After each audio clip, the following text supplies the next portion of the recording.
10 years. A decade of silence, of unanswered prayers, of a wound that refused to heal. For the Old Order Amish community of New Holland, Pennsylvania, the disappearance of the Lapp family was a constant, sorrowful presence.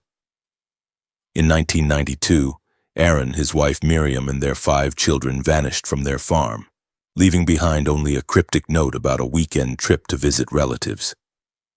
They never came back. The morning chores were half done, breakfast dishes were on the table, and a sense of normalcy was shattered forever. The case went cold, leaving a void in the heart of their tight-knit community. A decade later, during a solemn remembrance service, a forgotten detail in a family photograph would emerge, a clue hidden in plain sight that would unravel a dark conspiracy of greed, betrayal, and murder, exposing a truth far more sinister than anyone could have ever imagined. The morning sun of 2002 cast long, mournful shadows across the wooden floorboards of Levi Lapp's home. 10 years to the day. A full decade had passed since his brother Aaron, his sister-in-law Miriam, and their 5 children, Eli, Michael, Sarah, Ruth, and little Daisy, had vanished. The only explanation was a simple note left on their kitchen table. Gone for the weekend, visiting family for church matters, will return Monday. Don't worry about the animals, arrange for neighbor boys to help. Aaron. Levi's living room had been transformed for the annual remembrance service. The comfortable sofa was replaced by neat rows of simple wooden chairs facing the front of the room. The coffee table was moved to the barn, making space for the solemn gathering. At 8 o'clock sharp, members of their Old Order Amish community had filed in, the men in their black suits and broad-brimmed hats, the women in their prayer coverings and dark dresses. For 2 hours they prayed, sang hymns in their native Pennsylvania Dutch, and shared memories of the Lapp family. Now, with the formal service concluded, only a small circle of close family and friends remained.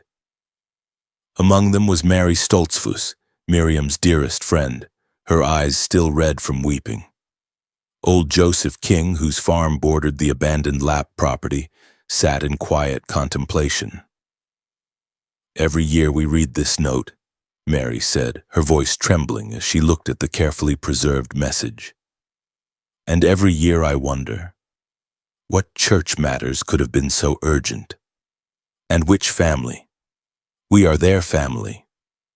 We checked with every relative, every connection in Ohio, Indiana, even Ontario. No one ever saw them."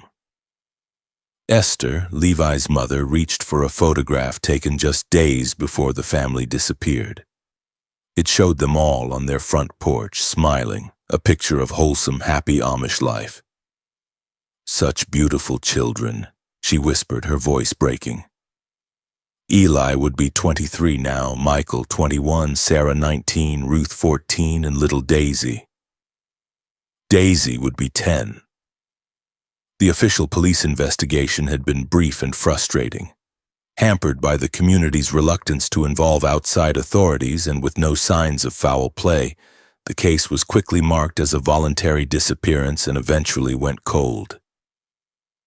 "We did what we thought was best," Joseph King said, his voice heavy with regret. "We are not a people who run to the English police with our troubles. We believed they would return." "But they didn't," Rebecca, Levi's cousin, said softly. "And now we gather each year wondering if we should have done more." It was then that Daniel Zook, another community member, picked up a police copy of the porch photograph. He studied it intently, his brow furrowed in concentration. "Levi," he said slowly, "your brother's family. They were planning to leave that morning for the weekend, correct?" "Yes, that's what the note said," Levi replied, confused. Daniel turned the photograph toward the group, pointing at the laundry line in the background. "Look here," he said, his voice low and urgent. "Fresh washing, hanging on the line. See how the clothes are still dark with moisture at the bottom? This was taken in the morning." He paused for effect. So why would Miriam, a good Amish housewife, do a full load of laundry on the morning they were leaving for the entire weekend? The clothes would be ruined by rain, eaten by bugs, faded by the sun. It makes no sense. The group leaned in, examining the photograph with new eyes. Mary gasped. And look! Is that a vest? It's too bright to be plain clothing. Levi squinted. Among the dark blues and blacks of typical Amish attire, something fluorescent yellow-green hung on the line. His heart skipped a beat as he recognized it. That's a police vest, he breathed. Police? Esther's voice was sharp with surprise. Officer Brenner, Levi said, a forgotten memory surfacing. Paul Brenner. He was close with Aaron, helped our community often. A good English man who respected our ways. I remember him now. But why would his vest be in Miriam's washing? Levi stared at the photograph, the bright vest a jarring anomaly in the otherwise peaceful scene. I don't remember him ever getting it back, he said slowly. After Aaron disappeared and the investigation ended, Officer Brenner still came around sometimes, checking on us, on Mother. But I don't recall him ever asking about a vest. Levi's late wife, Ribka, had packed away many of Aaron and Miriam's belongings after it became clear they weren't coming back. Perhaps the vest is still with their things, he mused. A seed of suspicion had been planted. After 10 years of silence, this small, overlooked detail felt like a shout in the stillness. A decision was made. Levi would find the vest and speak to Officer Brenner. It was a long shot, but it was something. It was a start. The key to his brother's abandoned house felt cold and heavy in Levi's hand. The air inside was stale, thick with the dust of a decade of neglect. He found the wooden chest at the foot of the bed in the master bedroom. Lifting the lid, he saw a man's work shirt, a child's wooden toy, and there, folded neatly on top, the fluorescent police vest. The name P. Brenner was stitched on a small patch. Levi tried calling Brenner's personal number, but it went to voicemail. He decided to go to the New Holland police station in person. The desk officer informed him that Brenner was out in the field. Levi, preferring a face-to-face conversation, said he would try again later. On his way to check on Aaron's other property, a 40-acre farmhouse further out in the countryside, Levi passed the Yoder farm. He saw two men in dark, unmarked uniforms harassing old Jakob Yoder, trying to pressure him into selling his land. "This land is not for sale," Jakob insisted. "It has been in my family for generations." "Times change, Mr. Yoder," one of the men said, his tone menacing. "The offer we're making is more than generous." Levi intervened, and the men, after leaving a business card with only a phone number and the words Land Development Associates, drove off in a black, unmarked truck. "They have been here every day this week," Jakob told Levi, his voice trembling. "You know, something like this happened before, about 10 years ago. Different men, but the same pressure, the same vague talk of development. Then it all stopped, suddenly. A chill ran down Levi's spine. 10 years ago, right around the time his brother disappeared. He promised Jakob he would mention the harassment to Officer Brenner. Continuing on to Aaron's farmhouse, Levi saw a familiar police patrol car parked across the road. It was Officer Paul Brenner. "Levi Lapp," Brenner said with a warm smile. "Good to see you." Levi explained that he'd found Brenner's vest. "Oh, right," Brenner said, his expression clearing. "I'd completely forgotten about that. I spilled soup on it that morning and Miriam insisted on washing it for me." "I never heard about this visit," Levi said. "May I ask what you were discussing with Aaron?" Brenner seemed to hesitate. "Oh, it's been so long. I think it was about some development plans in the area that had residents concerned. Private developers wanting to build a road through the back of his property?" Levi pressed. That's right, Brenner said, seeming to relax. There was a company pushing hard to buy up land. I was just checking in with Aaron, making sure no one was pressuring him. Levi told Brenner about the incident at the Yoder farm.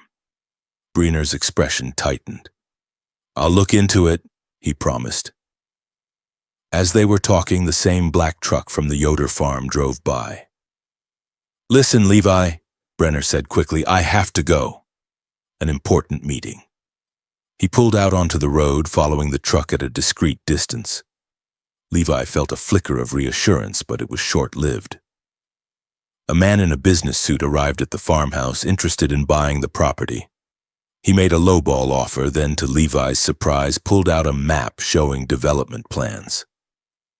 As he explained his vision for a country retreat, Levi caught a glimpse of another part of the map, a circled area in the mountains to the north. When Levi asked about it, the man, Mr. Davidson, quickly folded that section of the map away. They agreed on a price, and Davidson urged Levi to follow him to his office to draw up the paperwork. The office was a stark, modern building in the middle of what was once a cornfield. At the reception desk sat a woman in the same dark, unmarked uniform as the men who had threatened Jakob. As the receptionist processed his information, Levi saw the black truck and Brenner's patrol car drive past the building, heading up a mountain road.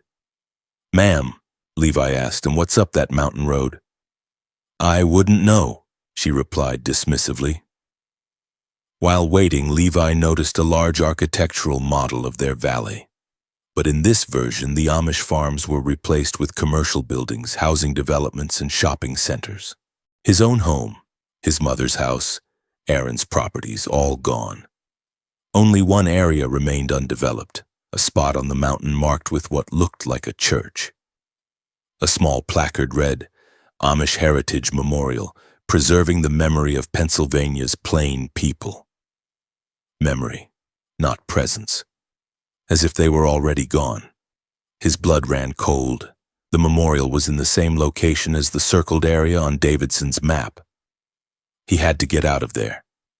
He made an excuse and hurried to his car, the receptionist's suspicious eyes following him. He had to see what was on that mountain. The mountain road was rough and steep, but Levi pushed his car onward, his heart pounding in his chest. At the top, he found a construction site. A large, elaborate Amish meeting house was being built, a caricature of their simple architecture. Brenner's patrol car was parked nearby. Levi grabbed a hard hat and safety vest from the fence and slipped onto the site, trying to blend in. He saw Brenner with the two men from the Yoder farm. The memorial house will be perfect, one of them was saying. Preserve the memory of Amish culture. Tourists will love it. The development can proceed once the remaining families are convinced to relocate, Brenner said. This is a long-term project, the first man replied. We've waited 10 years. We can wait a little longer. But with your help, officer, we can be more persuasive this time. The second man laughed grimly. Sometimes I think the only way to deal with them is... Well, let's just say this place is built on Amish bones. Literally. We've got them stored right here. Levi's stomach churned. He watched in horror as they directed a backhoe to dig in a specific spot. From the shallow hole, one of the men pulled a human bone and handed it to Brenner. The officer examined it without flinching before dropping it back into the dirt.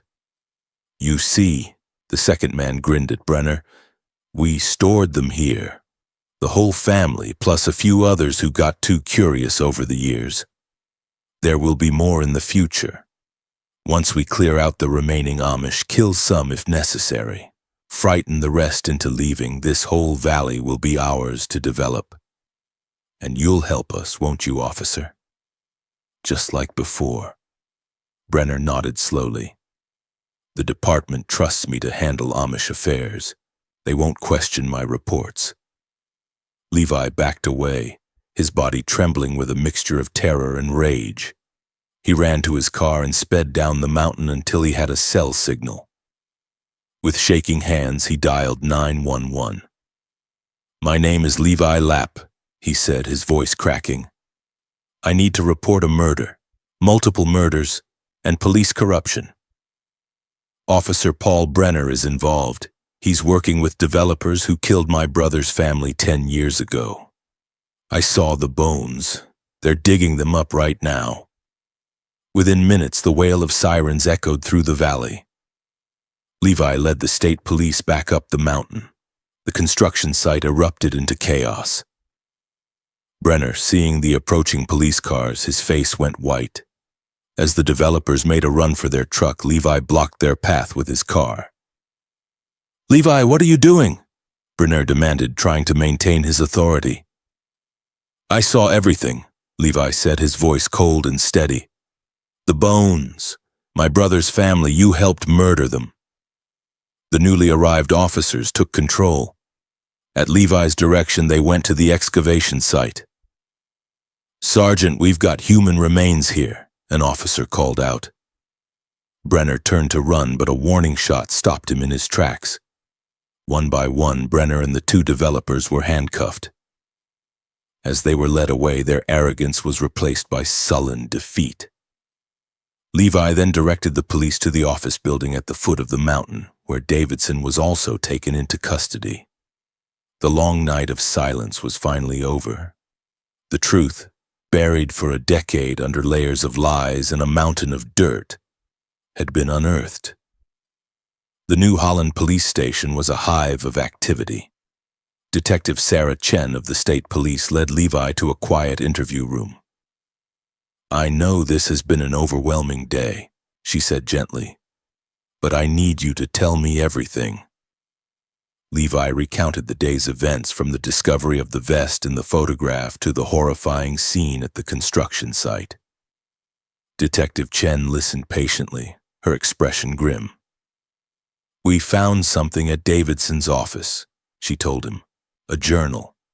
Very detailed records of their plans, including entries about Officer Brenner. He was part of it from the beginning," Levi said, his voice flat. "More than part of it," Chen confirmed. "According to the journal, Brenner was the one who organized the kidnapping. He used his position, the trust of your community, to get close to your brother. He was on their payroll for years, feeding them information about which families might be vulnerable. The betrayal was a physical blow. The officer they had trusted, who had eaten at their tables and known their children's names, had been the architect of their demise." "How did it happen?" Levi asked, his voice barely a whisper. "We believe they lured your brother and his family to the mountain site," Chen explained. "He likely refused their final offer. Things escalated, and then they had to silence the whole family. The children too," Levi finished, his heart aching. "To leave no witnesses." Levi's mother, Esther, arrived at the station, her face a mask of fear and hope. When she saw the truth in Levi's eyes, a sob escaped her lips. "They're just bones, Mom," Levi said, holding her tight. "Just bones now." A forensics expert confirmed that the remains were consistent with the ages and number of the missing Lapp family. They showed them the evidence: fragments of fabric, a small shoe, personal effects that had survived a decade in the ground. Esther held up the family photograph, her tears falling on the smiling faces of her lost son, daughter-in-law, and grandchildren. "It's them," she whispered. "They're home." The knowing was a terrible, gut-wrenching pain, but it was also a release. The years of wondering, of false hope, of unanswered questions were over. Aaron and his family had not abandoned them. They had fought, and they had been silenced. In the days that followed, the full scope of the conspiracy came to light. The developers had planned a massive commercial and residential project, and the Amish farms were standing in their way. Brenner, deep in debt, had been their inside man.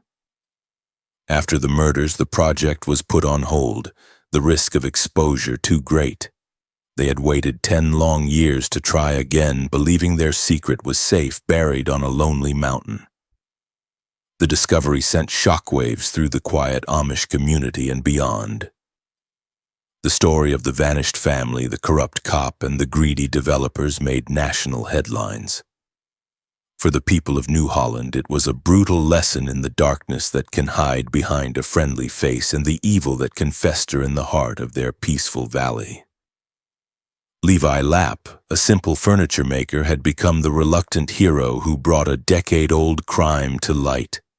He had sought only to return a misplaced vest, but in doing so, he had uncovered a mountain of bones and a river of lies. The so-called Amish Heritage Memorial was torn down. In its place, a simple, dignified cross now marks the spot where the Lapp family was found. They were laid to rest in the community cemetery, finally at peace among their own people. For Levi and his mother, the grief was immense, but it was a clean grief, a grief that could finally begin to heal. The shadows of the past had been brought into the light, and though the truth was horrifying, it had set them free. The silence was broken not by the return of their loved ones, but by the resounding call for justice, a call that was finally, after 10 long years, answered.